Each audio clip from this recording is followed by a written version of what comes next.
Hello, I'm Susan Caddo. Thank you for being with us. As investigations continue into the deaths of patients at the Talihina Veterans Center, the community is fighting to block plans to shut the facility down. The deaths appear to involve a lack of care and are propelling forward long-studied plans to shutter the series of buildings that are home to 175 veterans, many of whom love where they live. The Talihina Veterans Center is nestled among the pine trees of southeastern Oklahoma with a view that evokes the best of Mother Nature. Scattered around the site are the remains of a TB sanatorium that dates back to the 1920s, buildings that are on the National Historical Register. But where the veterans live is a series of buildings that have been updated and remodeled so many times that no one knows how many millions of tax dollars have been spent to make the facility meet the needs of veterans. Now the Talihina Center is the focus of investigations after 3 veterans died from what is being termed accidents or sentinel events. State Senator Frank Simpson is the chairman of the Senate Veterans and Military Affairs Committee. We had a death of sepsis, probably directly related to the lack of care or improper care of a wound that a veteran had that became infested with maggots. A death most recently where a special needs resident had ingested some plastic suspected to be a trash bag and choked to death. 70-year-old Leonard Smith lived in the center's special needs unit. He had a history of chewing plastic. In early October of last year, Vietnam veteran Owen Peterson died from infection stemming from his untreated wound. Now a 3rd death has been found. I got a call from someone who did not want their name identified, whose brother died there last year. And he died as a result of a bed sore that had gotten to the point where the brother had to be hospitalized, was taken to the Muskogee Veterans Center, and they said it was too far advanced for them to even treat him. For Senator Simpson, that's an indication of inadequate staffing. It's exaggerated in Talihina just because of the limited labor pool available. We're talking about a community of about 1,000 people.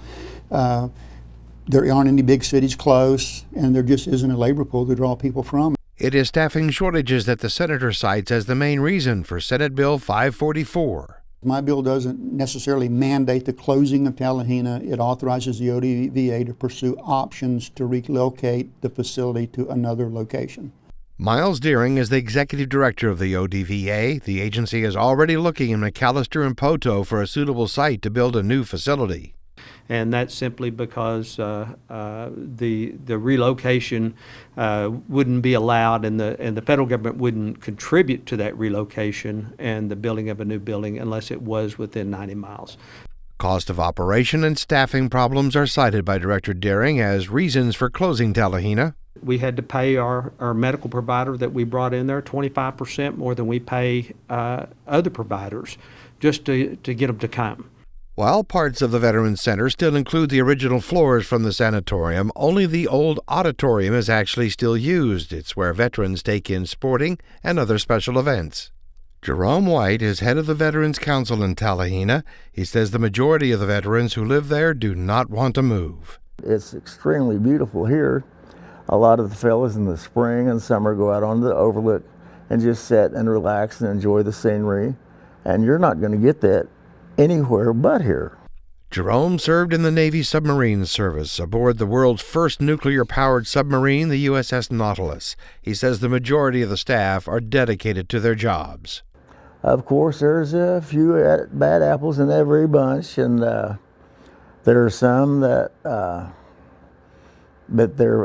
are what I would say are here to collect a paycheck, punch in, punch out, but that's a very limited number. William Haskell III is an Air Force veteran. He arrived at the facility in very poor health. I was in bad shape when I got here. I couldn't. There's a ramp out here that you had to roll up in a wheelchair, and I wasn't even strong enough to get up it. Haskell lost his left leg to diabetes, but now he walks everywhere on his artificial leg and is dedicated to his twice-a-day physical therapy. I'm able to do everything for myself, so I don't have to rely on anybody or anything. So. While Haskell does therapy himself, physical therapists work to keep up with the nonstop flow of veterans into their room, which is filled with modern equipment.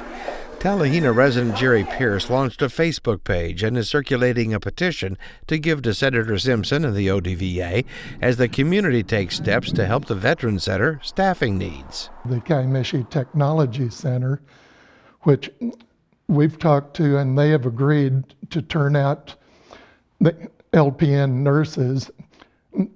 They're going to double their classes, trying to turn out more, to help.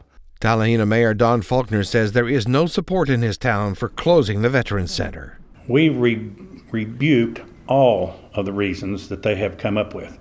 They talk about the buildings being old. We can prove that this is actually one of the newest facilities in the system due to remodels that brought everything up to code.